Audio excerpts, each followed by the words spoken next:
Yes, I can hear you pretty well. All right, folks. So this is the first podcast with Casey Woodard and DeMarcos Fouch. Today we're talking about Amazing Spider-Man 2. So I guess we'll just start with what we briefly thought about it. I'll let you go first, DeMarcos. Alright, so coming into this movie, I've had a couple other buddies hype this up for me. They've been hyping this up for over the past year, ever since this thing has started filming. And I've been kind of watching it back and forth in the scenes, and I've been kind of just hopeful, just not really judging the movie too much on what I saw. There were things that I was a little iffy on. Like, I think a lot of people, I was iffy on how they were going to handle like multiple villains, but I think they did a pretty good job of that. And the relationship between Peter and Gwen, how that was gonna handle, like with Andrew Garfield and Emma and everything. So, but they did a fantastic job. I really can't. There's really not too many bad things I can say about this movie. So.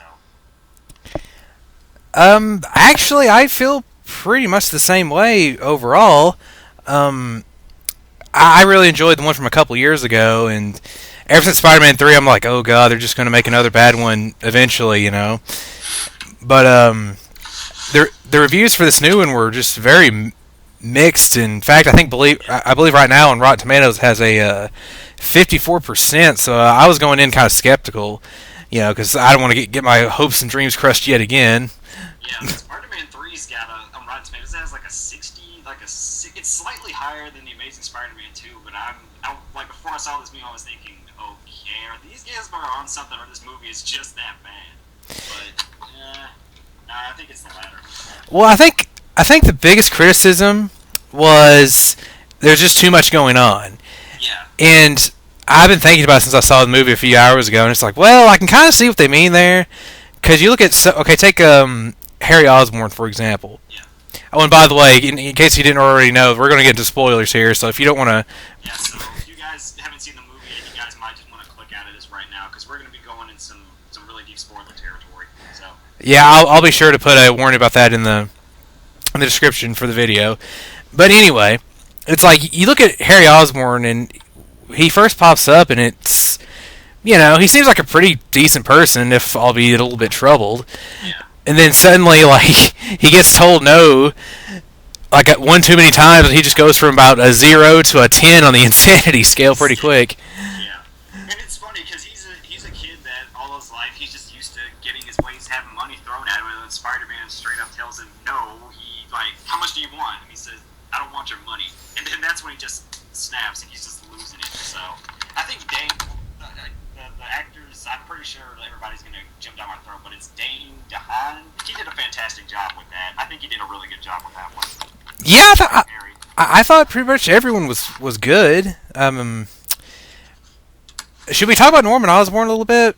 Yeah, because that was another thing, too. I was kind of expecting him to get a little bit more screen time in this one. I wasn't expecting him to, it's spoiler territory, I wasn't expecting him to die off so soon, but I felt like they could have done just a little bit more with him. Well, I was sitting in the theater just today, and I was just like, right after he died, I'm like, there's no way they cannot do this, right? Yeah, they're already going into Harry as the Green Goblin. It was what, maybe like 30, 45 minutes into the movie. I'm not 100% sure he's gone for good. We'll get into that after we talk about the details. So I guess we'll just start from the beginning. This movie starts. It starts with a flashback, first of all. It starts off, I forget exactly. I was thinking it was like year 2000 or something like that. I couldn't remember exactly what year it is. But it has a flashback to where his parents are, they're going on the plane and they're leaving. And first they drop Peter off at May and Ben's, and they discuss all the stuff what's going on. And the plane scene where it shows them leaving the country, and they get followed by Oscorp spies and all of that. And they were uploading the thing to Roosevelt. So I'll let you talk some more about that. Yes. If you remember the first movie that came out a couple years ago, it's basically they were expanding upon that. It shows them after they leave Uncle Ben and Aunt May's house. They're on this airplane, and I don't know if was the assassin in that scene ever named. Even I don't believe he was. No, I don't think he was was either. He was just some nameless assassin that they just threw in there. But I I'm pretty sure he didn't have a name. Even I can't remember the first movie if maybe he might have been mentioned either. I don't believe he was either, but basically they have this little fight scene, and I was thinking about this afterwards. Like, he had a really good laptop, because the laptop that I That thing was thrown around all over the place and still managed to upload the data. Yeah. well, not only that, but like that thing closes like 3 times in that little fight scene, and they're able to just like continue the upload just without. Right from where it left off. Eh, Like, okay. Exactly. It's like my laptop will like actually shut down if you close it, and I'm pretty sure like anything like will have to start all over again if I was to do that on mine. So I was like, man, that is a really good laptop he's got there. But I'm sure that wasn't the point we're supposed to take away. I think we're reading a little bit too much into that. Yeah, maybe, but I just found that funny. But anyway, the plane crashes because the assassin also killed the pilot. So it really defeated the purpose of him putting on that parachute in hindsight. He probably should have just finished the job. But anyway, we then cut to what would be present day. It was apparently some people stole some plutonium, they said, from Oscorp. Yeah. And it was, I'm thinking, I don't know why I'm thinking the guy's name is Sergey or something, but he's the Rhino in this movie. He eventually becomes the Rhino. Sergey would have been Craven the Hunter. I cannot remember the Russian's dude name in this one though, but I guess he was actually fairly well advertised for this movie. But he gets like what, maybe 3 minutes combined screen time, maybe a little more. From the beginning at the end, yeah, maybe 4 or 5 minutes. So yeah, I think isn't the Rhino pretty much kind of like a side villain in the comics anyway? He's not too big of a presence, too big of a villain, but Well, he's always been kind of a goofy villain anyway, and that's why I was kind of willing to. That's why I was kind of willing to just let the whole thing go anyway. Because he was easily the most cartoonish character in this whole movie. Like we'll talk about the end more later, but like, I just could not take this guy seriously. When he was in that suit, I was just like, oh god, this is so ridiculous. I mean, I liked it, don't get me wrong, but I was just like, wow, this is too over the top. yeah, I mean, I guess they did kind of throw it at the end, so I guess I kind of could have accepted it a little bit more if he was goofy. He got a laugh out of me, so I was really fine with it. I have a feeling he's going to be more or less the comic relief of the Sinister Six anyway. Yeah. So. But anyway, we learned that apparently Peter is graduated from school and he's late to graduation. And like any good Spider-Man hero, while something important is going on, he's off being Spider-Man. Yeah. Because Gwen's calling him like 3 or 4 times, telling him to hurry up, where are you? And he's on the side of the truck just talking to her on his cell phone. That's pretty much Peter Parker. Which is juggle real life and being a superhero. So. it also leads into something I really love about this new movie series, is that they really nailed the more light-hearted side of Spider-Man as compared to the Tobey Maguire movies. Because like when he was on that truck, just like wisecracking around, I was like, okay, they nailed this character. I think I remember out of the entire all 3 of the Raimi movies, I can remember one time. I remember one time that stands out in the first movie where he was down doing the wrestling thing, and he says something like, well, the guy that Randy Savage plays, he does like throws a little line. Bonesaw. Yeah, and that's pretty much the only time that stood out to me in the Raimi trilogy. I'm pretty sure there were maybe like 1 or 2 more in like Spider-Man 2 and 3 where he was wisecracking, but yeah, the Amazing Spider-Man 2 really nailed that a lot. I was really pleased by that. So of course he foils the robbery and nabs the bad guys and all that, and he barely makes it there for his name to be called. And this is where we get our Stan Lee cameo for the movie. Yeah, for like a good 5 or 6 seconds. He actually got a couple of lines in there for that time, so I thought that was kind of cool. But what I really loved is like he got in line, he just like kissed Gwen like in the middle of it. And then the crowd just looks at him like, huh? And then I think it was the principal, whatever, of the whole Midtown High just looks at him. He just gives him a high five. I loved that. That was really good. I also thought Aunt May's reaction to that. They briefly show her face. I thought that was great too. But yeah, that's another criticism I've seen about this movie too from a lot of haters. Is like he plays around too much. Like he plays around too. Garfield plays around too much in this movie, and I'm like, that's what Spider-Man does. He's a wisecracker at heart. So yeah, but yeah, I think they nailed that part pretty well. And like I said, with the graduation scene, yeah, with Gwen and everything. But I thought that was actually like for the first like 10-15 minutes. I was like, oh, I don't see what all the problem is with this movie. Yeah. But then, unfortunately, I do kind of like. Don't get me wrong, I really love this movie as a Spider-Man fan. But on the other hand, like it kind of has the same problem that Iron Man 2 did a few years ago, where they spend a lot of time setting up stuff for the future. Yeah. So not long after that, they. Well, okay, I guess before we talk about Jameson, we'll talk about how they broke up Gwen and Peter, like, very at the beginning of the movie. Because if you'll recall, at the end of the last movie, Captain Stacy said, look, if you're going to keep doing the Spider-Man thing, you got to stay away from my daughter. Yeah, and then at the scene where Ray's on his porch and he says that he can't be with her and all that stuff, and she says, it's my father, right? And he just kind of nods. He didn't really verify, he just kind of nods and all that stuff. And then they're back together again at the end of this movie.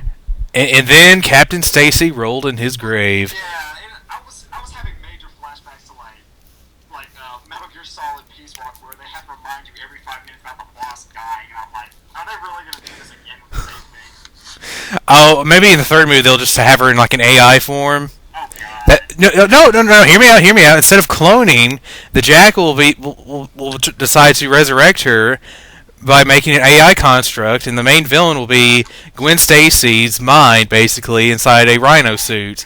Don't give them ideas, no. And Spidey had this offshore plant off the coast of Manhattan, where he'll train like superheroes and all that. Okay. Let's just get back. Like, let's just stop. We've lost like everyone now. The thing with Captain Stacy is that he sees Captain Stacy like I think after that scene he sees him like every couple minutes, and then it doesn't happen later on again until It doesn't happen to that last fight with Electro. it's that last part of Electro's when it happens. I'm like, okay, I guess I can accept that too, as long as they don't like beat it over your head with it every 5 minutes. But yeah. Okay, I just want to give one last warning. If you're listening to this and you're just completely horrified and you're not sure if you want to continue anymore, we better just break it to you now. By the end of this movie, by the way, this is the last warning. Do not blame us. Gwen Stacy dies. She really does, and I think when it happened, you kind of could. There were 2 points where I kind of could tell this happened. I think I had an idea of, like when she first falls through the clock tower, and I was like, wait, they're really gonna kill her now? And then it didn't happen. I was like, okay. Then when they actually get to it, yeah. And dude! As soon as I saw them on top of that bridge, I was like, oh, she's dead. Like you don't show a bridge and Gwen Stacy and not kill her by the end of it. yeah.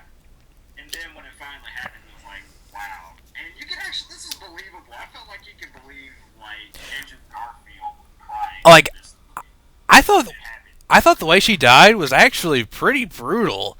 It's like he okay, we'll talk about it more later, but like he shoots that web line, and it can't. Like it goes off into like it turns into like a hand sort of, and then Yeah. And then it just grabs her and joink. It grabs her by the waist, which even if that did save her life, that would have probably like made her a paraplegic. But if I'm not mistaken, like by the time it actually catches her, her back snaps and back of her head hits the ground. And I was like, ugh, that was surprisingly brutal. But anyway, back to where we were. So after the graduation ceremony, they have their end of the original Spider-Man plot, where it's like, Mary Jane, I can't be with you because I'm so dangerous. Except this time he actually has good reason, because he just can't live with betraying his promise to Captain Stacy. So she's like, okay, fine, I break up with you. So it's she's gonna be good in the job world because she'll just quit instead of getting fired, I suppose. But I thought this actually made sense, even though it really made the very end of the first movie pointless. but it was nice drama, I suppose. What did you think about it? Yeah, I thought it was. I thought it wasn't. It was pretty good too. They were outside of outside of a Chinese diner, what happened, and then yeah, they just had their exchanges. I don't have any issues with that. And then they just take one last look at each other, and then he just kind of walks off and does his thing. Yeah. So then the next thing I want to talk about was not long after that. I don't know if this was the very next scene or not, but they cut to him at his house with Aunt May, and they're talking about like they don't have a lot of money coming in, Yeah. and she's apparently hiding the fact that she's taking nursing classes, and I feel like this is something that in an earlier draft of the script was maybe a more important subplot because it comes up a couple times in the movie, like even towards the end, like they show her at a hospital, Yeah. and it's like so suddenly she's taking classes, but now she's like actually working. I thought that was strange, but Yeah. They probably could have tried to give her like. She does kind of have like her little scene with her and Peter later on. I guess we'll go into that, but I feel like they did maybe want to try and work some more of that into there, but they just couldn't get to it for some reason. But the really interesting part of that, we also learned that in that scene that he's been taking pictures for the Daily Bugle. Bugle, and he's been sending them to J. Jonah Jameson. And later on, I don't know if you noticed that, but in the cameo and the emails they had, I saw that. in there. Yeah. Yeah, but he was taking pictures and sending the Daily Bugle, and there's a line where he says, where Aunt May was telling him like something about like the wages, like this is 1961. I'm pretty sure my wage would be better or something like some line like that. I do love that even when he doesn't make a physical appearance, his personality is there. It's still there. So like I couldn't help but think though it's a shame they didn't put him in there just for one scene.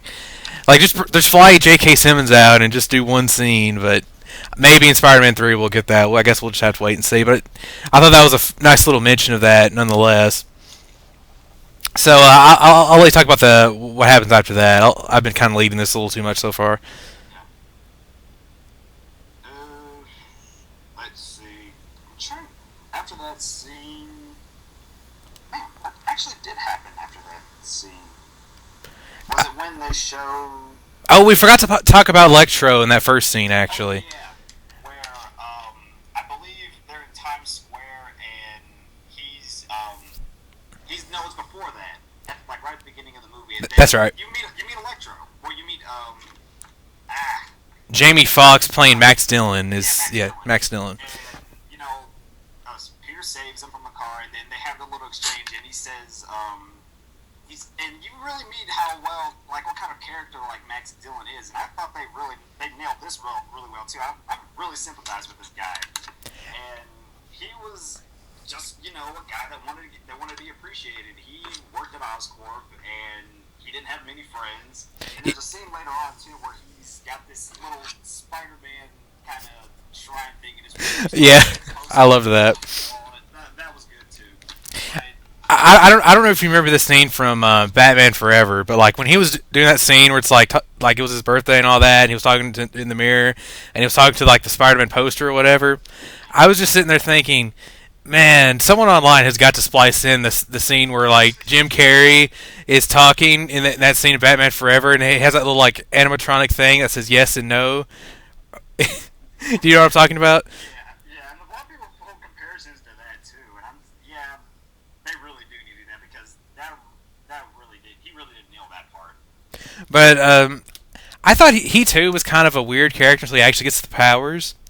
But I guess we should talk briefly about how he's introduced, and then we'll catch up to where we meet him in Oscorp. So in the beginning of the movie, when he's chasing those robbers of the plutonium, he saves Jamie Foxx from getting run over, and he's like, "Oh man, I really needed you. You're my eyes and ears out here, Max." And he says, "How do you know my name?" "Well, it's on your name tag." Yeah. So Max gets this idea that he's like Best friends with him. exactly, and they play that up in a few scenes, and then we meet him at Oscorp, where we learn he apparently designed this electrical system that the whole city runs on. And surprise, surprise, Oscorp stole it. Well, not stole it, but you know what I mean. They took it and didn't give him credit for it. So, huzzah for that. So, if you didn't know he was a supervillain or a supervillain in the making, that you knew then. There's your cue. And it's funny because when the accident happens, he wakes up in the morgue and he gets up and all that stuff, and he's getting realizing what his powers are, and he's still the same Max. He's still the same guy as he was before the accident. So I thought that was pretty cool too. How like most people who get superpowers or people or whatever, they don't magically decide to become villains or whatever. I like that too because like you said, he wasn't like evil yet, and I actually felt that he was handled better than Harry Osborn in that way, because it's not until that scene in Times Square that you were talking about earlier that he actually like turns evil. So you want to talk about that a little bit? Yeah, and what happens is their stuff goes down. Before that, Peter and Gwen actually meet up later on, and they decide to be friends, and then they go to the park and they're talking about being friends, all these different boundaries and all this. They were just joking around. This summer, Peter Parker as Spider-Man takes on his greatest enemy yet, the friend zone. Bum bum bum. Oh man, but yeah, that scene before, that's just another testament to Andrew Garfield and Emma Stone's, how their chemistry. But I agree. But anyway, after they have their little discussion, Max Dillon, he's getting used to his powers and all that stuff. Well, not getting used to it, but the thing we first get powers and all that stuff. I guess you were gonna say something. Oh no, you keep going. Okay, but anyway, in Times Square, they run into each other, and he's like, he notices others like, wait, who are you again? And then he comes out and is like, oh wait, don't wait, no, I'll think of it. And he says Max, and it actually looks like for a second they're going to avoid confrontation. Yeah, and there's this one NYPD guy with a sniper rifle. Like Spider-Man literally tells them like a minute before, don't shoot, while he's trying to calm them down. And this one sniper, like on the roof or something, shoots Max, and that just completely sets him off. Period. And I think something was about to get some people. No, the people were running up on the stairs, and he kind of I might have been a little bit further ahead. No, it's more or less what happens. Like he starts to retaliate, and it's kind of hard to describe what happens, but his electrical powers basically like go through a railing, and people are on these stairs, and like and this goes into another thing I really liked about this movie was Spider-Man saves them by yanking them away, and then like in Times Square, the screens that are all over the place start showing Spider-Man, and then that's when Max flips out. It's always about Spider-Man and stuff like that, and then that's when he really just snaps and decides to, okay, fine, Spider-Man's dead now. Mm-hmm. So, well, it sort of played into this thing where it's like he just wanted to be noticed, right? Yeah, that's really what it was. And the thing too, there was beforehand when before the accident where he ran into Gwen on the elevator, and she I think it was something like when they were about to get off, and she said, "Oh, hey, it was nice talking to you, Max." And then there's something about Spider-Man in the elevator on like the TV or something. Then he goes like, when she gets off, he's like, "Wait, you remembered my name?" But I remember thinking of that scene. This guy really needs to get an OK Cupid account. He really needs to talk to people. He does, because it was a sad guy.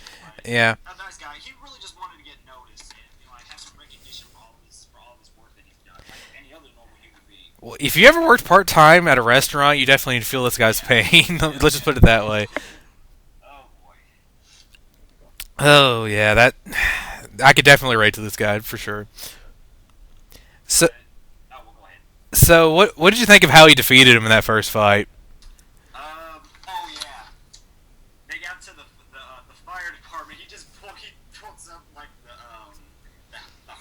hat and everything. He just like hoses them down. He's like, yeah, good job, guys. He high fives the firefighters and everything. I thought that was great. And then he just goes back to Gwen. It's like, wow.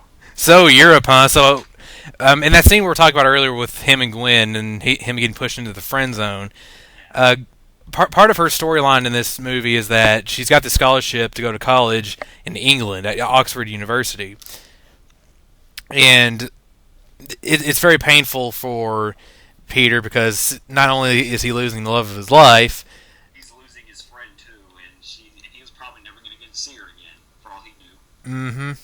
Oh, if he only had any idea. Yeah. Oh, boy. Yeah. So I really love that line of like he says, "So England, huh?" And then he swings off, and then she's like, "Well, great talk." It's like, oh.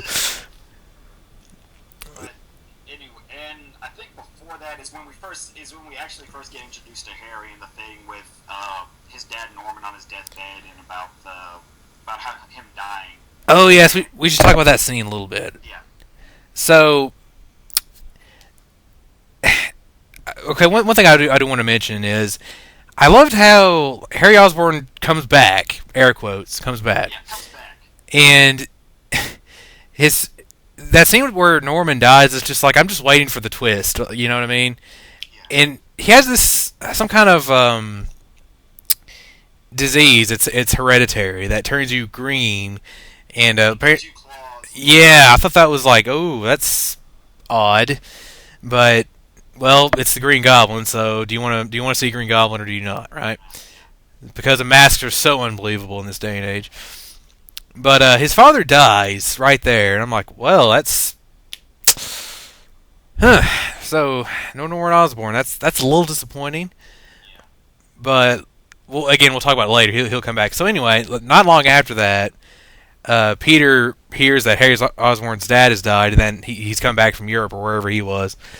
And Harry is like having this conference meeting with his the people who run Oscorp, basically.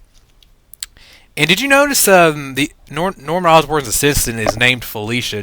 Did you catch that? Yeah, I did. And this might I don't want to get my hopes up, but this might be Felicia Hardy, aka Black Cat. We might see more of this character later on. I'm not going to get my hopes up yet. But the secretary's name is Felicia, and she does kind of help Harry out later on in the movie by pointing him out to where, like, we'll get into that later, but she might play a bigger part in future movies. What I kept thinking about was, well, if it's not Felicia Hardy Black Cat, why bother naming her Felicia? Yeah. You know, it's like there's plenty other names you could use. But anyway, like Harry Osborn's all like, look, I own this place, you're not my friends. I'm that awesome. I'm just going to find a cure for my hereditary disease, and we're all going to be fun, hunky-dory. And his coworkers are like, oh, I don't like this cocky kid. Yeah, and he says something like, you see, Felicia, you work for her now because she works for me now. And yeah, him doing his little rich boy thing. You know, just usual petty office politics, really. Yeah. And then that's when Peter shows up. He just comes from out. He hears he was in town, and he just wants to check up on him because his dad just died. And they kind of have this. It's a little bit bittersweet at first, but then like I think Harry says something to him about. Yeah, Harry says something about his braces, and they finally, like, yeah, I got my friend back and all that stuff. So. Well, I guess in the spirit of the movie, I guess as a friend to friend, I need to ask you this question: do you still blow dry your hair every morning? Yeah, he still blow dry your hair, and then he says he has one of his butlers like blow dry his hair, and then he combs it up and all that stuff. So, yeah. They nailed that interaction down pretty well with Harry and Peter too. Like I thought their friendship was pretty well explored early on. Yeah. I would have loved to see more, but then again, I thought it was just kind of odd that his best friend, someone who is very important to him, just shows up out of nowhere with no mention, and that's really the only nitpick I have with this movie is that I felt like Harry's introduction was a little bit rushed. Yeah, it was. I agree. I guess it's either this or you drag this out for another movie. Yeah. But I definitely thought their friendship was somewhat believable, even though then you have to think about it's like, well, how did they meet in the first place? And I think he was mentioned in the first Amazing Spider-Man. He might have been. I can't remember. Don't hold me to that. I think he might have been mentioned in the first movie. If he was, I don't remember it, so it wasn't very important if he was. But actually, I take back what I just said. They do talk because Norman Osborn was the boss of Peter's dad's. So okay, I maybe they would have met. Boy, that would have been an awkward picnic though.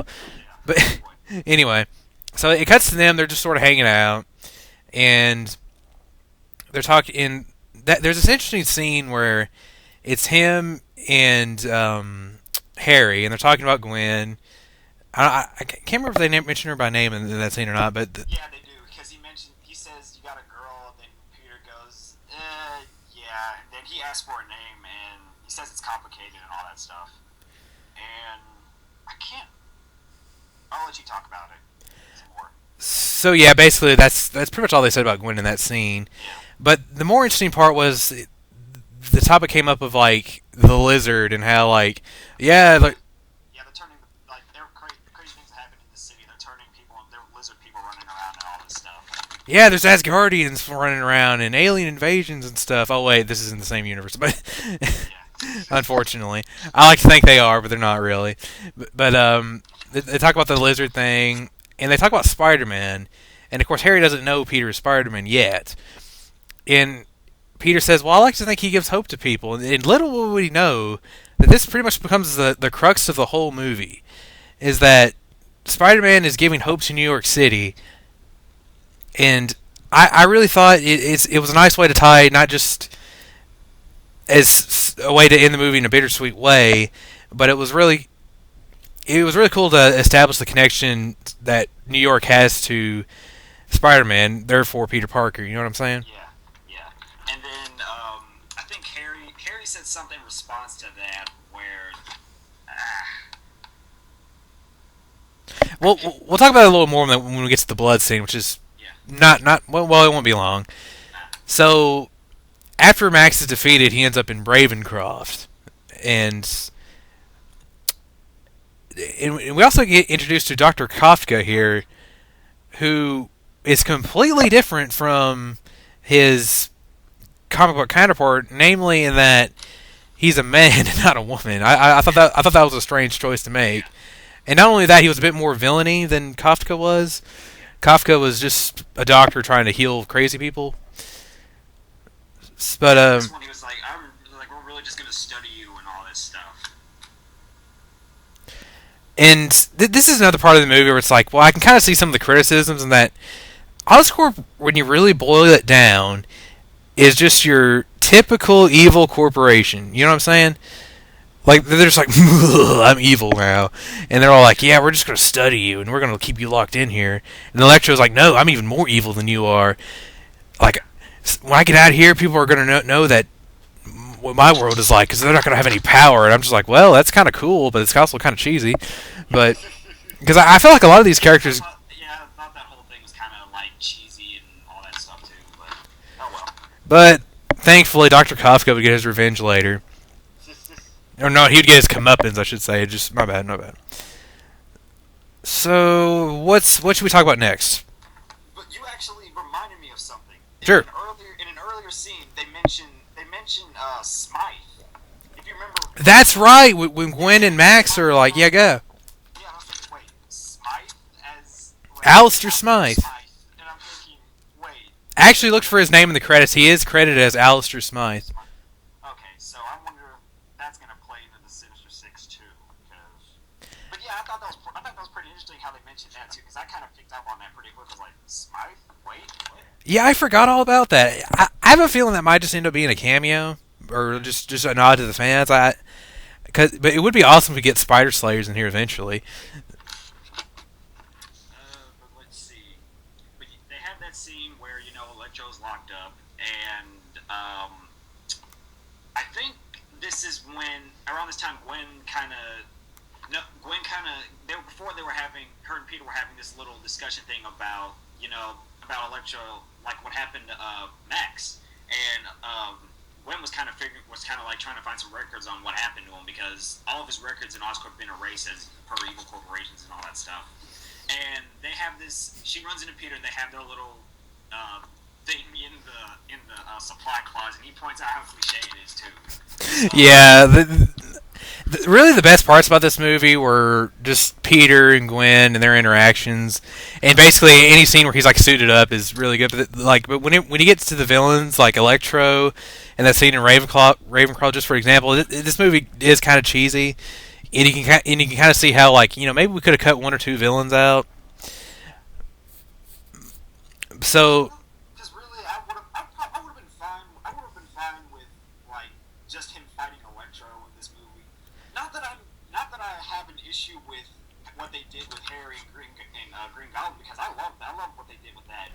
but the problem was you could just tell it was just set up for future movies. That Yeah, it's like, yeah, you can argue the series as a whole might be for the better, but when you look at this movie in this day, you have to think about what would be better for this movie on this day. You know what I'm saying? yeah, yeah. And I like that that they're thinking ahead, but like you said, they need to just get their stuff done for just this one movie, and they can worry about stuff as they go along. So yeah, that's right. They talk in that clause in Oscorp because like the security is after Gwen for looking up the name Max Dillon. Yeah. Because this isn't going to be suspicious at all if she disappears too.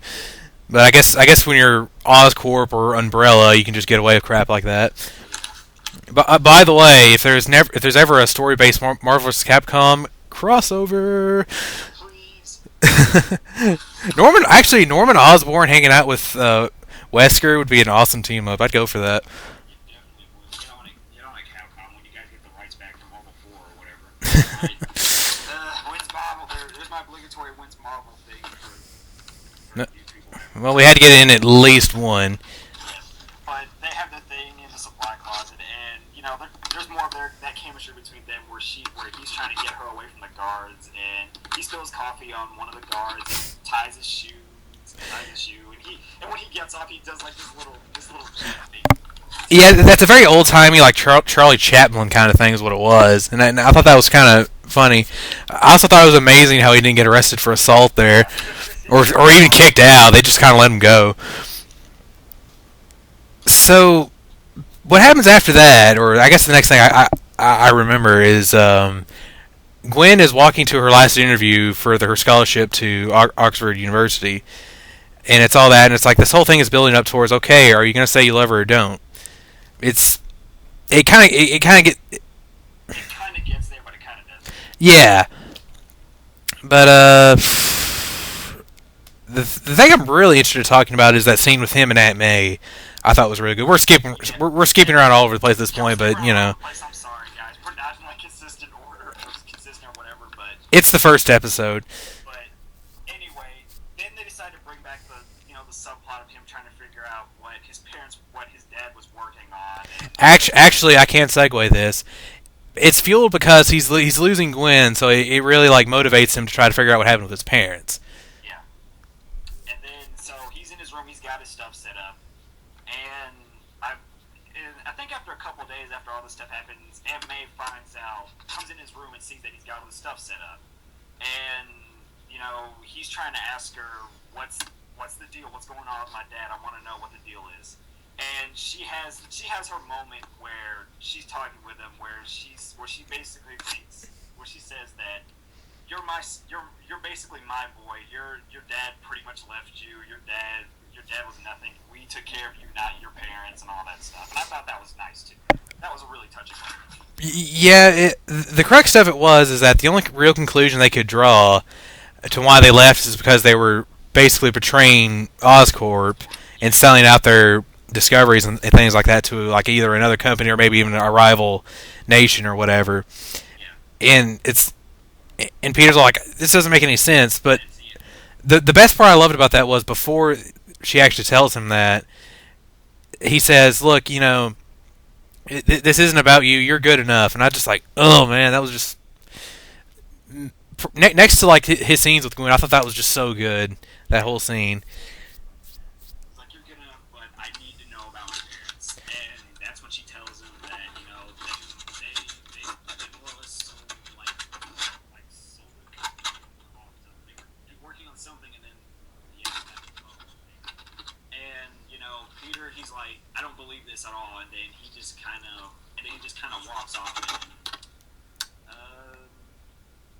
Well, I don't want to be that guy that keeps comparing it to the Sam Raimi movies, but this is something else. I just feel like these movies do the character interactions better than the Raimi movies did. In those movies, Sans 3 were very good. The first two were very good. I still think they might not have aged that well, but look, probably 20 years from now, we'll be talking about how much they nailed the costume for Green Goblin and why it took so long, and how the movies we're talking about now are just such crap anyway. You know. And that campy thing where Willem Dafoe is talking to like his inner self in the mirror. I'm sorry, I still love that scene. As campy, as cheesy as it is, I still love it. We're kind of getting off track here, but like with like the Dark Knight, Yeah. There's this.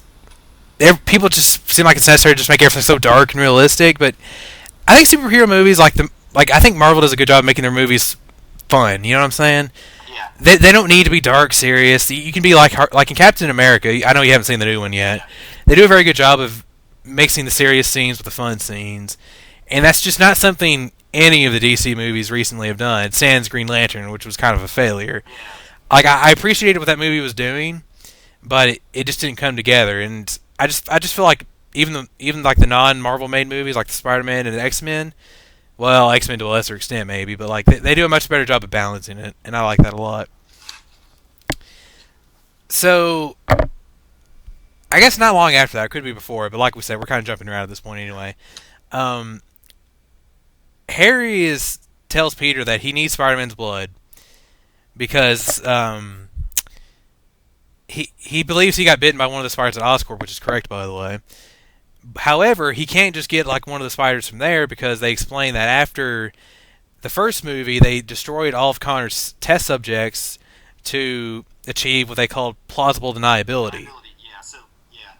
And he asked Peter, he pieces together because Peter's been taking pictures of Spider-Man. He doesn't know he's Spider-Man yet, but he believes he can get a hold of him that way. Yeah.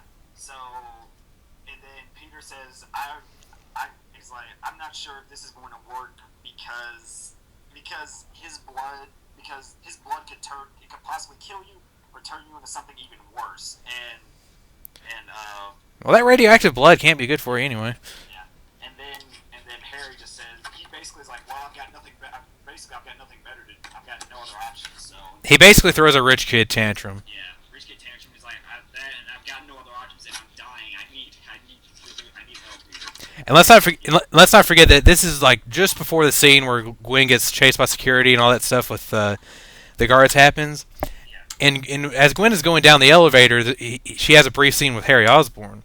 Yeah. And she says, and they talk about how their relationship is complicated and all that. And he says, well, he needs you to make his decisions clear. And I'm like, and I'm just sitting there thinking, foreshadowing. Yeah. I was thinking that too. I was like, wait, are they gonna? Yeah. That scene definitely gives some stuff away. Yeah, that was definitely that was like the third or fourth nail in her coffin. The first like three would have been like those ghostly apparitions of Captain Stacy. But yeah, they have their thing where he tries to go convince Peter to go get bring Spider-Man to him, and that's when they go forward to the arc with Peter's parents, and yeah, I think unless you wanted to talk about something else or elaborate more on that. Now let's just go on with the parents thing, and then we'll go back to Harry Osborn. All right, so eventually he's later on when Peter he's mad that his parents pretty much betrayed Oscorp and all that stuff. He smashes one of the calculator that his dad left behind, and he notices there's coins that fall out of it, and it's the thing with I'm pretty sure they did say Roosevelt on them. Yeah, Roosevelt. It was. So he gets on the internet, pieces it back together, does some research and all that stuff, and there's things under the city where like tunnels underneath like the subway. Mm-hmm. So, well, did you want to say something? Because you sounded like you wanted to. No, I was just nodding in agreement with you because you're that awesome. Okay. But anyway, he goes under the subway, and I find it funny that, well, I'll go into that later, but he takes one of the coins and he puts it in like the slot, and there's a wall there, and he pushes on it, nothing happens. Behind him, the train tracks, this thing opens up and it shows a train. And I find it funny because in that scene before, there were actually workers in that subway, and I find it amazing that none of them kind of heard this, or at least maybe acknowledged that something was going on. But anyway, he gets in this train that comes out of the ground and all this stuff, and he finds the truth behind it that Oscorp was using his research for nuclear weapons. Big surprise. And wait, Oscorp into dangerous weapons? DeMarcos, you're insane. oh no, the Oscorp, the saviors. But yeah, they were nuclear weapons. You guys know the whole drill and all that stuff. And they did play that same recording too. They played at the beginning of the second movie, and they played it in the first movie. And so that subplot is pretty much just wrapped up in that one scene. I think they took maybe about 45 minutes to do that. Nah, this was this was like a 2.5 hour movie, and that was like about halfway through, I believe. But we'll segue to the next thing. But what I want to say about this is, I would have liked to have seen a little bit more detail about it. Like this video was, I think it accomplished what it set out to do. Yeah. He learned that his parents didn't just abandon him for money, you know, and it accomplished that. But at the same time, I would have liked to have a little more resolution. Like there's got to be something more. You know what I'm saying? It's just not quite satisfying enough. Yeah. You know what I'm saying? Yeah. But again, like it's a ongoing story, so I guess in Spider-Man 3 we'll get a little bit more about the family, because that's been sort of the hook about this new series so far, is like they're actually talking about his family a bit more. Character interactions and stuff, and they've kind of kept that under wraps. They haven't really gone too much about like his mother and everything. What their family was like after they were like a happy. Well, yeah, you knew they were kind of a happy family, but when it comes to his family, they really didn't go too much detail about it. Nah, but as this is happening and he's watching this video of his father basically saying that, "Oh, Peter, you're so important to me," blah, blah, blah, blah. It shows Harry Osborn in his desperation to save his own life. Actually, we got to talk about this right quick. Earlier, we've been doing this a lot, but earlier, the Oscorp executives kick Harry out and frame him for what happened to Max Dillon earlier. Yeah, because that, like I said earlier, Felicia kind of helps him out and says that there is some kind of serum or venom from the spiders preserves that way, like plausible deniability could kind of keep them from getting in trouble with the law, but at the same time they could still have something to continue their work or whatever. So he goes and finds out, and it basically leads him back to Max Dillon. And of course, anyone who looks up information on Max Dillon and all that stuff, and he gets framed and all that stuff, and he eventually gets sent off to Ravencroft. Mm-hmm. And well, he doesn't get sent off to Ravencroft. He goes to Ravencroft. Yeah, he goes to Ravencroft. I did find that kind of strange though, how I assume they were police officers, but they're actually just security. I'm just like, if you're being framed for basically murder for covering this up, it's not murder per se, but like it's, you know, you're covering up a very awful thing. There's no like jail time. There's no like police or something. Like they just let you go. No, I guess I just wanted him out. You just wanted him out of the picture. But Harry just walks into Ravencroft, and I think one of the guards, he tries to get into where Electro is, and like two of the guards just say, "Sorry, you can't." When he just like shocks them with stun guns or whatever, and he just goes in. That actually was kind of cool. Yeah, that was like he actually knows how to fight a little bit. Okay. Well, I guess when you're a billionaire, you got to learn some self-defense, right? Yeah, I guess so. So he frees Max Dillon, and basically the hook is Max Dillon he has an inferiority complex is the best way I know to describe it, right? So Harry Osborn's like, "I need you," and there's this awesome scene where it's like he shocks him with that stun gun, and he gets powered up again, and he just like kills everyone in the room. And it's like, I think they're all like in a circle, like the guards grab Harry, and Electro just like shocks all of them, but like, you know, like misses Harry, or like dodges them so that way they don't hit Harry. And they get off, and then Well, Dr. Kafka comes in the room, and then they put him in that restraining device. Yeah. So it's like, well, I don't know if he's going to pop up again or not, whatever, because for all we know, he could have died from that, because he was like convulsing when he was in that harness or whatever. I was like, oh my god, did he really deserve that? Yeah. So then Harry Osborn and Electro, because they actually say he's Electro, they go back to Oscorp, and honestly, I wouldn't have minded, like, if this is going to be a whole Sinister Six of, like, Harry Osborn hanging out with supervillains, I'm going to be okay with this movie, because, like, the interaction he had with Electro, and how they were just, like, they had that one executive of Oscorp, and like, they want to know where the Venom is. And he's like, "Oh, that was the wrong answer." I'm just like, "This is so cheesy," but I am so into this right now. Then he kills him, and then he just like shocks him back to life, revives him, and everything. And it's like, okay, you're gonna come with me, you're gonna tell me where the Venom is, and he tells Electro, and it's like, go nuts, you can have fun with the building. Screw New York. My life is more valuable than anything in this stupid city. So he goes down in this armory, and this is where we saw in the trailer where they, like, you see the Dr. Octopus arms. Yeah. I think you see the Vulture thing in there. Yeah, you see the Vulture's wings, and We got our first glimpse of the Rhino suit too. Yeah. Is there anything else in there? We also see the glider and the armor, of course. Yeah. But is there anything else? No, I think we should kind of backtrack a little bit later on to where before Harry goes to Electro, he actually discovers that his dad was working on Harry's dad was working on some kind of battle suit. Yeah, that is right. I didn't think that was too important, except for the fact that apparently this suit is what keeps him stable. Yeah, it apparently keeps him alive. It keeps his system running, and then when Harry goes down to the later on to get the Venom, the other guy gets away, and like Harry gets the Venom, and you know his body, Not the symbiote, just the spider venom. yeah, the spider Venom, and his body's changing. He's all freaking out, trying to get used to all this stuff. His body's changing. He basically turns into that thing from Lord of the Rings, almost, is what it looked like.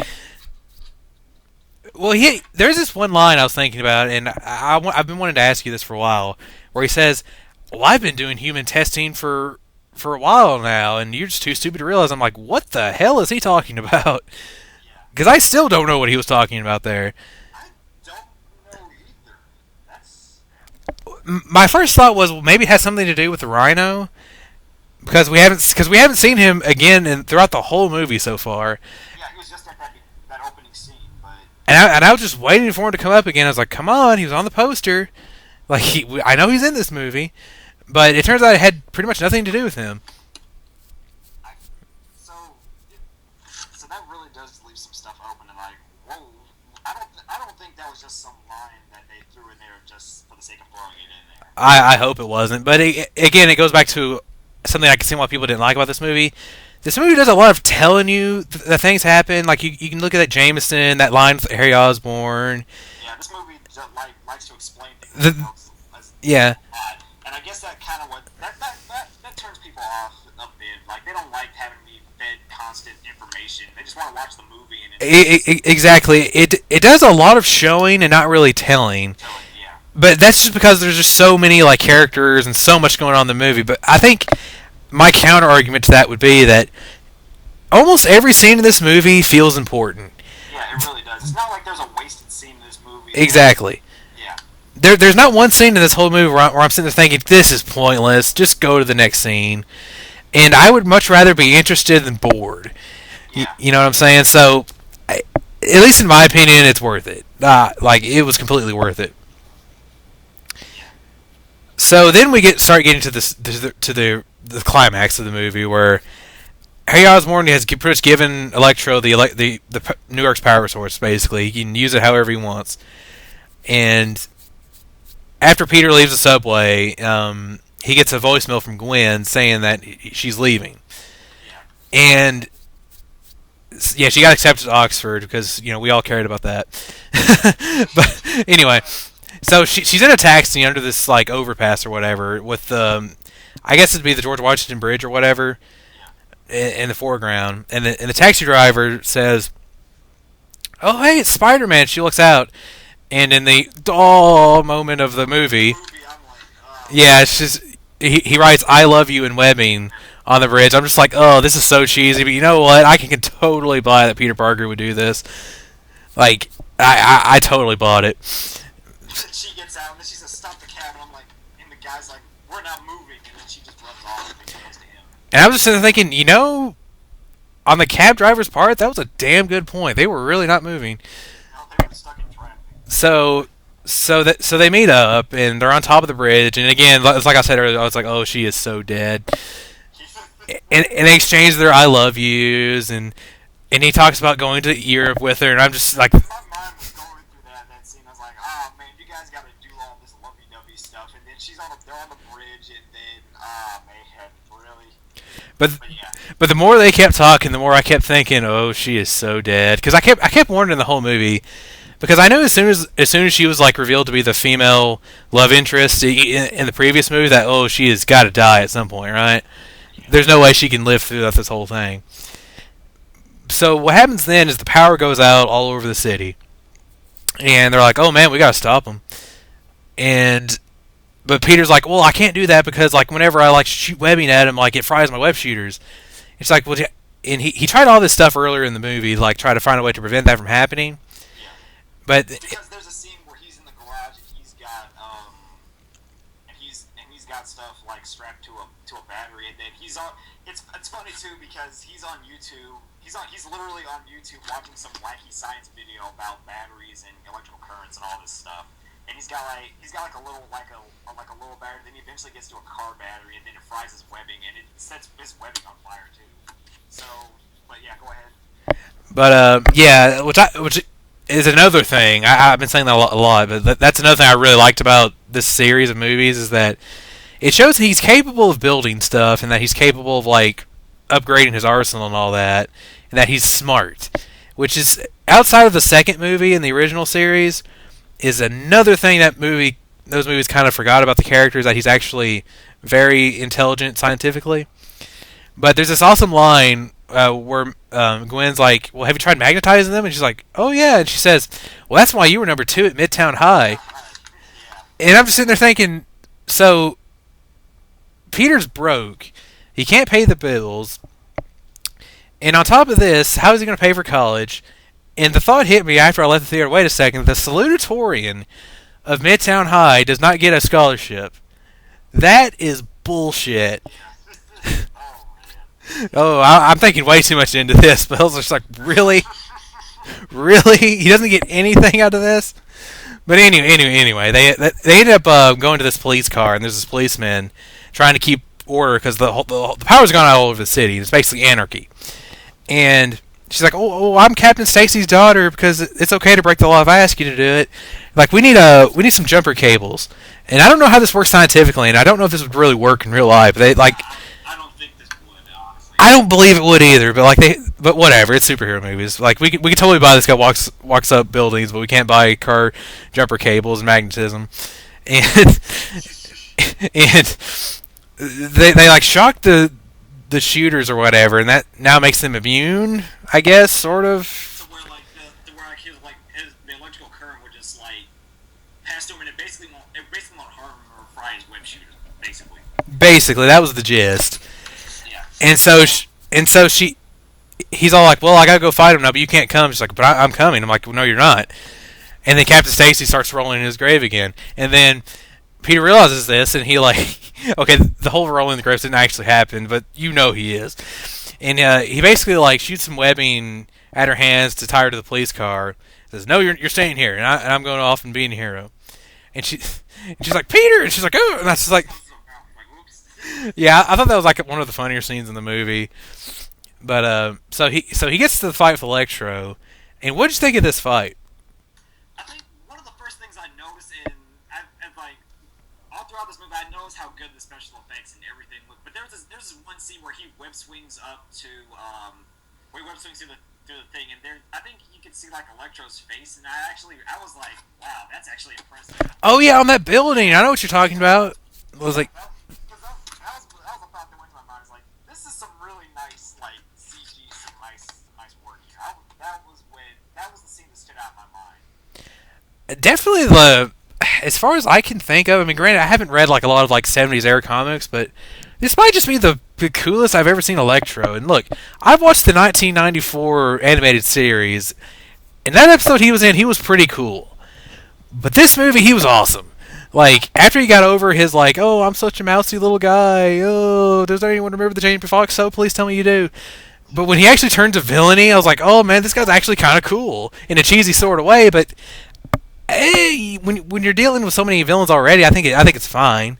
Yeah. But I definitely thought he was cool in this movie. Yeah, because like he was a guy that just wanted some recognition. He pretty much got stepped on all over his like his work life and everything.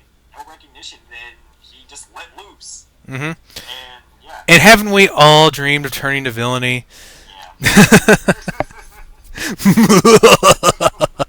But so anyway, it looks like Spider-Man's winning the fight at first.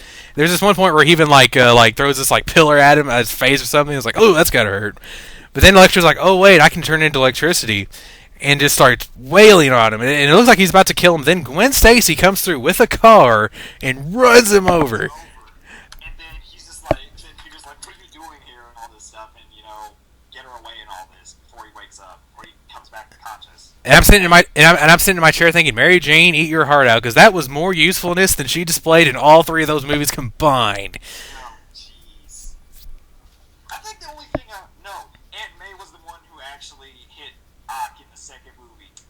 That's right. Yeah, she did get in more offense than she did in that movie, didn't she? Wow. Yeah, put that into perspective for a second. That's a good point. I never thought of that. That's a really good point.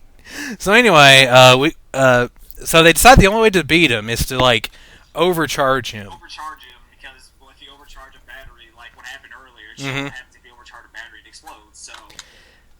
And then we see Captain Stacy's like. This is the first time in like. Since the beginning. Yeah, since the beginning that you see like this whole thing about Captain Stacy like haunting Peter. And that was like the fourth or fifth nail in the coffin right there. I was like, oh man, this isn't going to be good. So then what happens is she goes to like turn on the power, and they keep fighting, and Spider-Man like uses his webbing as like a conductor or whatever, and Electro shoots him. Then they turn on the power, and then he explodes. So I guess the question here is, do you think he's dead or is he coming back? I think he's gonna come back. I really do think that. I don't see how, but I think that in the back of my mind, he probably is going to come back eventually down the line. Well, I'm thinking in Sinister Six, we got, let's see, the Vulture Wings possibly, Dr. Octopus, we have Rhino. I'm assuming Green Goblin's going to be in that, so that's 4 right there. So we still got room for 2 members, I believe, unless we're forgetting something. So I'm thinking it's going to be like Electro, and maybe they'll bring back Curtis Connors for the Lizard, but I don't know how that's going to work. In fact, probably not.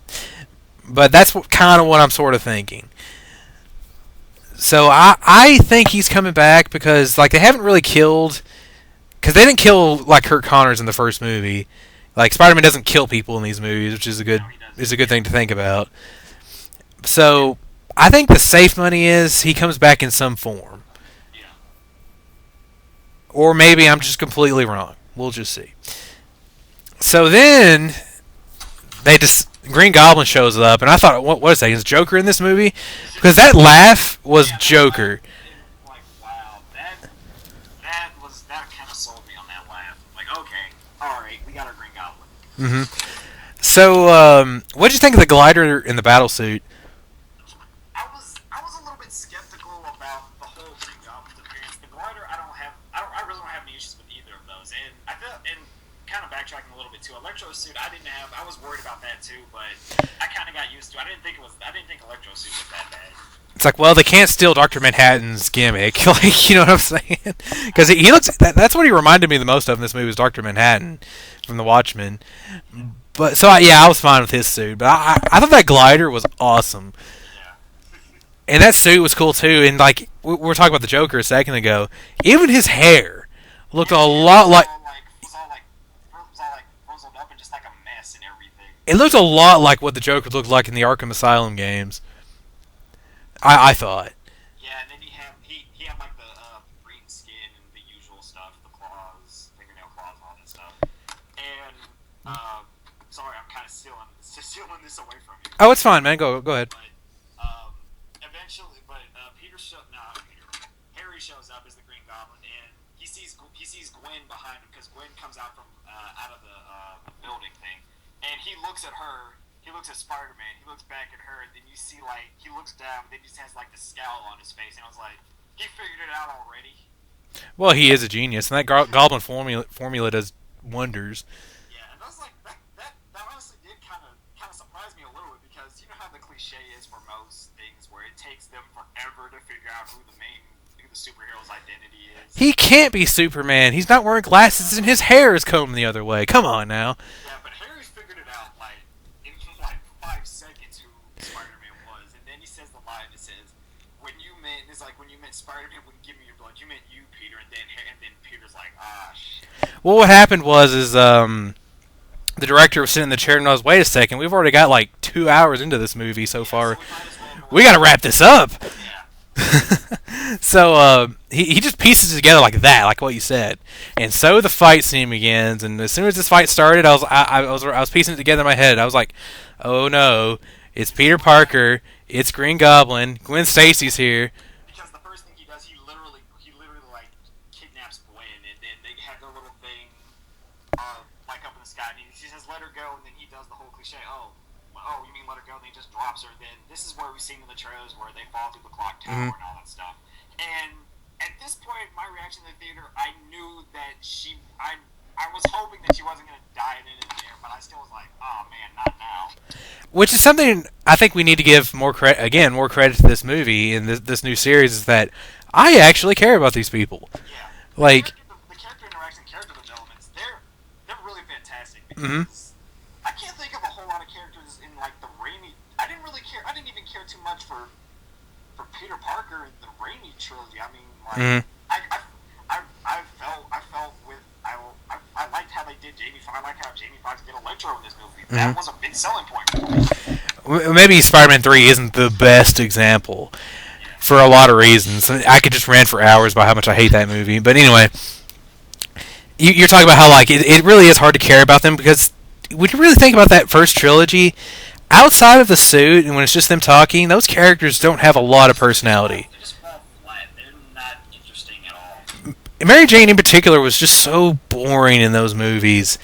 I'm sorry, Gwen Stacy I thought was so much better in these two movies, just across the board. Don't you think? Yeah, and it was weird because in the comics wasn't she kind of boring too? She was kind of nagging. It's kind of opposite, because she was more of a blank slate in the comics, but when the movies come around, she's more interesting. It's than Mary Jane, who was the more interesting one, arguably.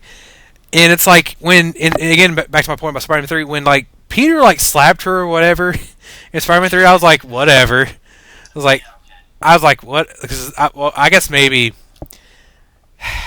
we could talk about this more another time. It's not really the time to talk about it. But when I saw Spider-Man 3, I was convinced before I even walked in that theater that I was going to like it. And I put myself in denial that I liked that movie. And I was just like, well, but anyway, when he slapped her, I was like, well, it's just going to be resolved by the end of this movie anyway. So I just didn't care. But in this movie, I was like, oh man, she's probably going to die, and it's going to break my poor little heart. So I'll let you talk about the fight scene right quick, because it's not very long. Alright, yeah, the fight scene really isn't that long, maybe about 15. Actually, the actual fight is probably maybe about 7 minutes. Yeah, it's not very long at all. But anyway, they fall through the clock tower, and he grabs Gwen, and they're trapped. Peter and Gwen are on these gears, and Goblin comes in, and the whole thing is falling apart, and Gwen is literally hanging on by one of the gears, and he's fighting, Peter's fighting. He's trying to save Gwen, and he's fighting off Harry, and he shoots one of the webs to grab Gwen, and shoots another one at behind on one of the gears, and it kind of catch Harry by his throat, so where he's kind of suffocating a little bit, and like I said, this fight only lasts this whole struggle lasts about 7 minutes. I wouldn't even call it a fight, it's more of a struggle. Yeah, the fight is them on the gears, and it's Peter trying to save Gwen. It's Osborn trying to finish him off, right? And so then it happens. Gwen falls, and the gears come apart. Everyone's falling. However, remember that little noose he tied around Harry's neck? I thought he was dead right there. Yeah, I really did think he was dead too, but it turns out he was just unconscious.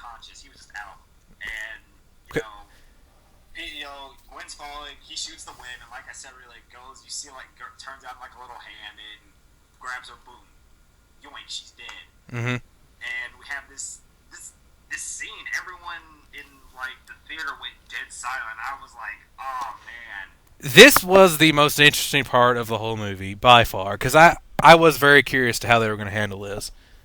Yeah, it was one of those things where like you knew what was you knew what was going to happen. You knew without a doubt that it was going. Well, not without a doubt, but you knew like 85-90% it was going to happen. And when it did, it just kind of like they played that part so well that I really don't. I was speechless. I really don't have.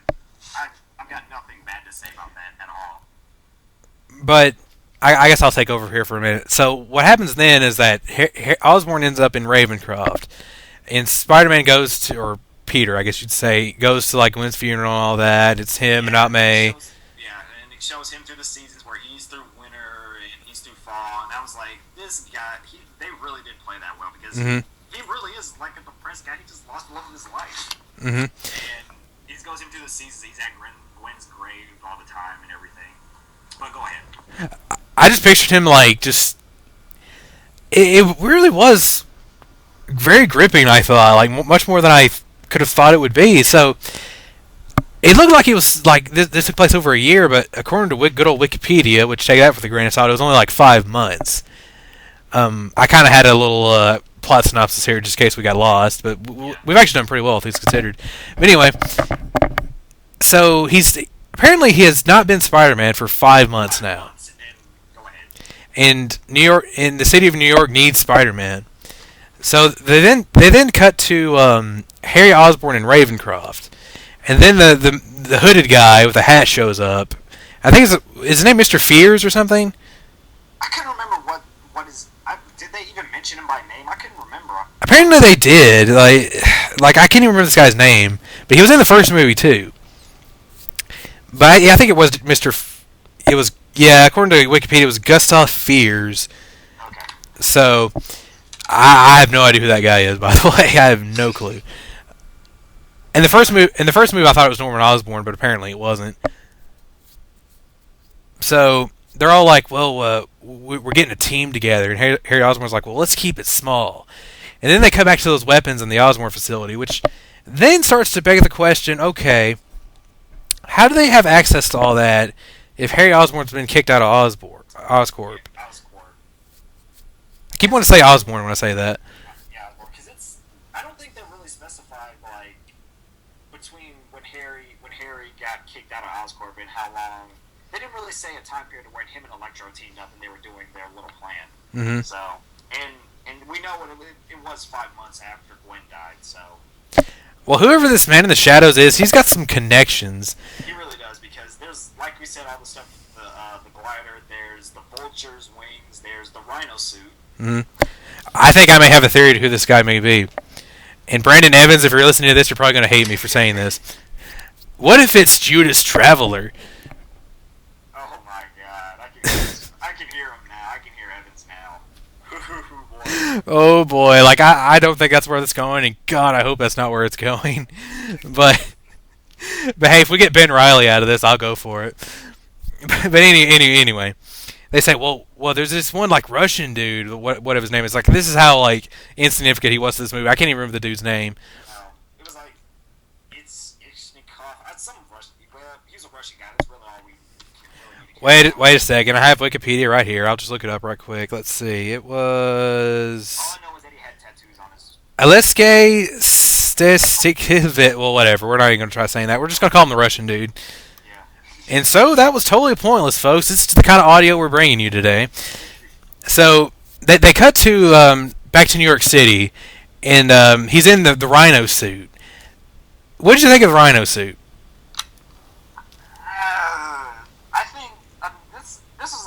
This is another nitpick too, but like I said, it happened at the end, and it wasn't like he had his funny moments too, and like you said earlier, the Rhino was really more of a comedic, goofy villain anyway, so I didn't really care too much, but I didn't really care for that Rhino suit all that much. That was just me. Yeah, who knows? Like, I assume he's going to be in Sinister Six, so. And he really only got like 2 minutes in that suit in screen time. Yeah, yeah. And as long as he stays like the goofy, like comic relief villain, then I really don't care about how goofy. I don't think the suit will actually compliment if he's goofy. If they not don't try to make him overly serious or whatever. Well, not even that. We really didn't even really get to see him in action, really. We really didn't, because he shot a couple missiles, and that was pretty much it. With the suit anyway. So around that time, they cut to Parker's house, Yeah. and him and Aunt May are talking, and this sort of fed my theory that Aunt May knows he's Spider-Man.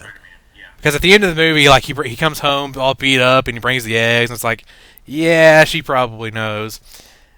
And I thought this is where they were going to pull the trigger and say, look, well, not in these words necessarily, but like, look, I know you're Spider-Man, and I don't want to see you get hurt, but the city needs you. But that's not where they went. They instead go, I've been packing up Uncle Ben's things lately, and Peter's like, "You're gonna sell them?" He said, "No, I'm just gonna put them away back where they belong, and just take one good look at them."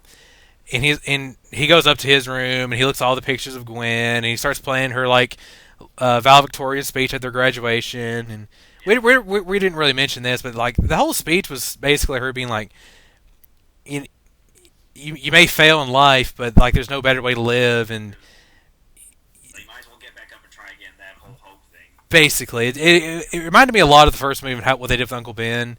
Like that was a very dramatic voicemail message, I thought. Like good luck seeing that in real life from anyone. But anyway, like it was actually a pretty. In this movie, I think it worked better. Yeah. And I was just like, oh man, like I'm starting fist pumping like in the theater. It's only me, like 3 other people, so who cares? Because I went to like the 1 o'clock showing on Monday, so yeah. But anyway, and he gets his costume out and he goes, and there's this kid he saved from a group of bullies earlier in the movie. Yeah. Earlier in the movie, there's a kid he saves from bullies, and the kid's working on a wind turbine. He walks him home and all this stuff. And the kid, Rhino's out there causing, wreaking havoc, whatever. And the kid's wearing like a Spider-Man like costume. And the kid just goes over the police line, and he literally stands up to Rhino and all this stuff. And Rhino's just kind of like joking around with him and all this stuff. The big bad Spider-Man and all this stuff. And I'll let you go on ahead. Okay, so it looks like this kid's gonna get like just totally squashed, and then like you can hear the web shooters going off, and Spider-Man's coming, and the police look up and they're just like, oh, thank God. and like he tells the kid, he says, kid, I think I'll handle this, and like you are like the bravest kid I've ever seen. He like gives him a fist bump, and then like he goes at the Rhino, and they're about to fight, and then the movie ends. Yeah, and I think at that point when he's with the little kid, I kind of had this cheesy like grin on my face. I was like, okay, this really was a way to make a bittersweet ending, to make it like really top that part of the movie off anyway. Yeah, it was cheesy, but it was cheesy in like the best way possible, because it sort of tied back in with like he gives hope to the city, Yeah. And basically the world needs Spider-Man. Yeah. And I thought it was a great way to end the movie. Like, would I've liked to have seen the fight scene with Rhino? Sure. Yeah, sure. But we've already seen so much, and I guess as far as like the villain screen time, the only real bad thing I say is like, I wish Osborn got a bit more screen time. Yeah, because he's basically there just to die, really. Or get knocked out, basically. Yeah. But again, like for better or worse, it's to set up Sinister Six, basically. So, do you want to talk about the X-Men thing in the credits? Yeah. Okay. This is going to throw a lot of people off. And I thought so too. This really is, because I knew beforehand going into this movie what that deal with the X-Men thing was. I'm not sure if this is 100% true or not, but at the end of the Amazing Spider-Man 2, there's this thing where they cut to Mystique and They're at this army base or something. yeah, they're at this army base. And I was thinking it was the middle of the jungle, but Mystique is fighting off a bunch of guys, and it's obviously something for Days of Future Past. Mm-hmm. But what most people are gonna believe is that you're gonna see some kind of crossover. Yeah. Now, what I've read before is that that's not the case. It was something that Fox and Columbia Studios and Marvel Studios kind of of agreed on to throw like an X-Men thing just for to kind of promote the Days of Future Past. Mm-hmm. Which I'm just gonna get that out of the way right now. I'm not looking forward to Days of Future Past at all. I'm not. I'm definitely gonna see it, but I have a bad feeling it's gonna be a bit of a you know what I mean, a clusterfuck, basically. Yeah, really. Yeah. I might go see it, but I'm just not looking forward to that movie at all. But that's what that thing is about. They basically threw in a Days of Future Past thing just to kind of promote that movie and get people's hopes up for that movie. There's no crossover with the Amazing Spider-Man or X-Men. There's not Spider-Man not going to be joining the Avengers anytime soon. Maybe, I don't know. Well, it's like I was saying earlier. It's like, well, you know, I like to think they're all in the same universe, even though you know they're not. But and it was cool to throw it in there, but like it just felt so out of place. Yeah, it really did. It really did feel out of place. I'm like, why? I mean, I knew beforehand what the deal was, but to a lot of people who hadn't really like browsed on the internet or whatever, read up stuff, read rumors or theories, it definitely would have given people the wrong impression, the wrong idea about how the series is going to go. Yeah, definitely, but I mean, it's like I'm gonna go see it because hey, it's 14 years of X-Men movies. We're finally getting Sentinels, so yeah, I'm gonna go see it. But I can't say maybe want to see it anymore. You know? Yeah, not really. Just kind of like raised awareness for me, anyways. Like, okay, this movie's there, blah. But yeah, that's basically Amazing Spider-Man 2.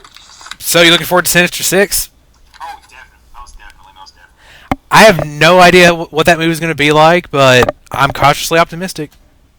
There's some, I believe I've been reading some stuff about how Mark Webb wanted to get Kraven in there because I think Kraven is one of his favorite villains too. Well, if Kraven the Hunter is going to be in there, consider my hype all the higher because he's an awesome villain.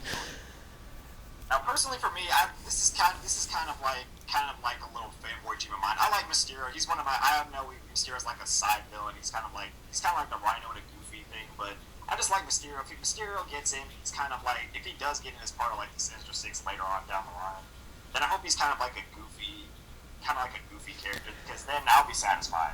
I hope he gets played by Bruce Campbell. That would be awesome. Like, there was a rumor going around before Raimi got kicked out of the franchise that in Spider-Man 4 it was gonna bring in like Mysterio being played by Bruce Campbell.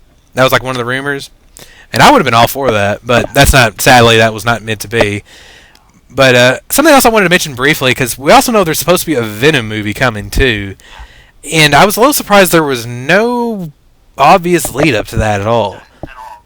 Not even in this movie or in the first one. So I think what they're going for is Amazing Spider-Man 1, Amazing Spider-Man 2, Sinister Six, and I think Venom is probably going to might be after. That's what they're planning. Do you think they're going to have him like with the black suit, Spider-Man? I mean, I think they might. Another thing too, I never saw Flash Thompson in this movie. Yeah, I was a little disappointed by that, but then again, the movie was kind of crowded anyway. Yeah. But it would have been nice to get like like Jameson, like just throw in like one scene, you know. Yeah. But sadly, we didn't get it. Yeah. So Venom down the line with the black suit, probably they will eventually. I think they'll do it eventually. So if Venom's getting a solo movie, the villain has to be Carnage, doesn't it? Yeah. I really can't think of anybody else other than Carnage and Cletus Cassidy. But on the other hand, it's like, well, is it going to be like the Ultimate Universe? And it's going to be the suit, but if that's the case, we've got nothing built up to that. And with Oscorp, they could have done that. Yeah, true.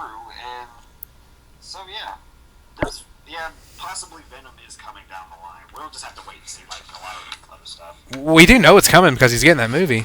Yeah. So I have no idea what they're doing, and I got a bad feeling about that movie. Yeah. I really do. Yeah. Cause now I'm suddenly getting like the Wolverine kind of. well, it's like this is something I just want to bring up briefly. It's completely unrelated, but like I was thinking earlier today, like this is kind of bittersweet because it's been 3 years since we did that Fight Club podcast a few years ago. Yeah. It's been about 3 years since then, and you know how much of a big Venom fan I am. Yeah. And we were talking about that then, and it's like, but as big of a fan as I am, I admit that with the exception of that Venom series from a couple years ago, where like it was like Flash Thompson as Venom is just outside of like maybe like a 5-issue miniseries, just really isn't that great of a protagonist for a series. You know what I'm saying? Yeah, I'll kind of admit to this. I kind of like Venom from the Maximum Carnage games on the Sega Genesis and all that stuff. Yeah. That too, and I think that's where a lot of like the fan base kind of from like the cartoon and all that stuff. And I'll admit to that. But Like outside of that, Venom isn't really all that interesting. well, I think he's a great villain. Like But I'll defend him there, and I'm perfectly fine with him being an anti-hero. But he's not someone that really needs to be in his own series, like on his own. Like pair him with somebody else, pair him with Spider-Man. Like I have a few comics where him and Spider-Man team up, and then those are awesome. I love those. But on his own, I don't know. Like it really depends on the writer. But I don't know. And until I see something like a trailer, of some sort, I'm not looking forward to that movie too much. But then again, it has to be better than Spider-Man 3, right? It has to be, right? because that thing in the church was like, I want you to kill Peter Parker. Okay. I mean, look, Eddie Brock, yeah, he was misguided, but in his own twisted way, he meant for good because he thought Spider-Man was evil and all that. And that's something that just completely lost in that movie.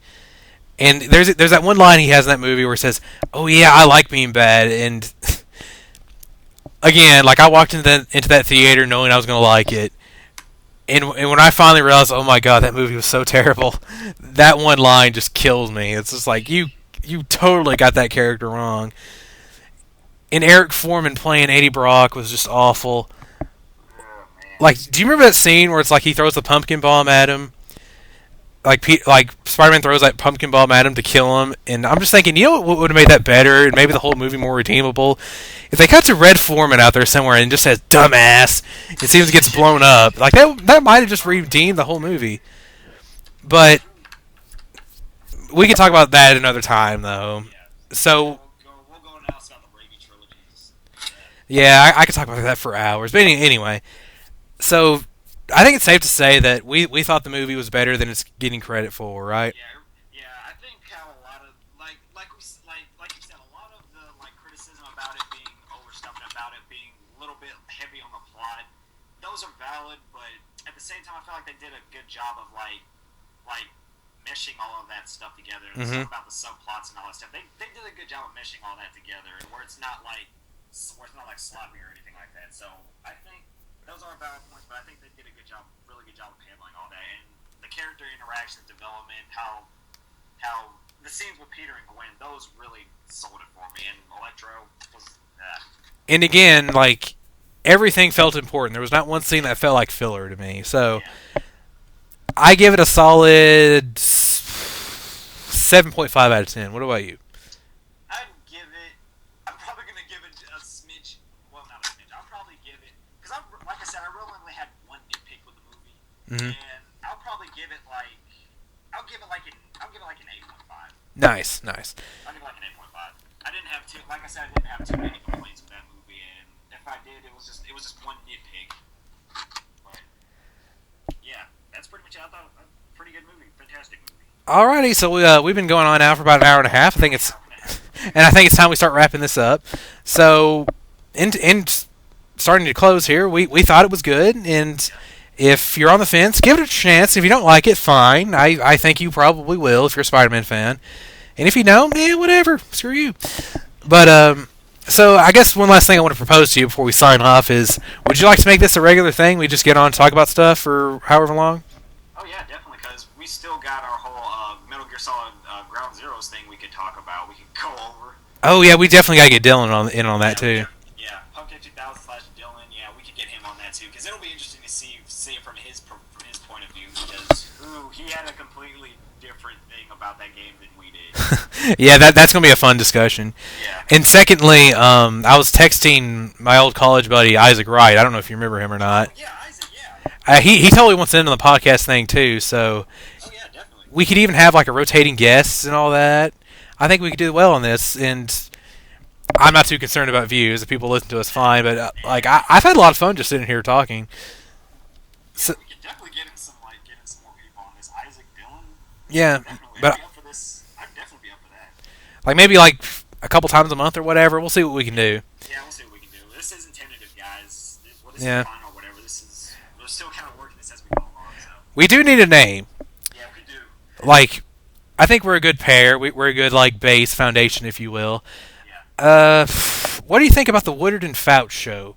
Yeah, that's good enough. Good enough until we... That's good enough until we can kind of, like, get some more, like, brainstorming going on. Yeah, but you know what? It's our show. If we want to change the name, we can do it.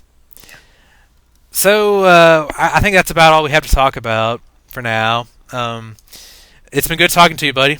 Yeah, good talking to you, too, man. Ooh, boy. Anything you want to tell the listeners before we sign off? Well, I've already done my obligatory wins model thing, like, early on, so I really don't have anything else, so... Alrighty, man. I'll talk to you soon. Alrighty, later. Good night, everybody.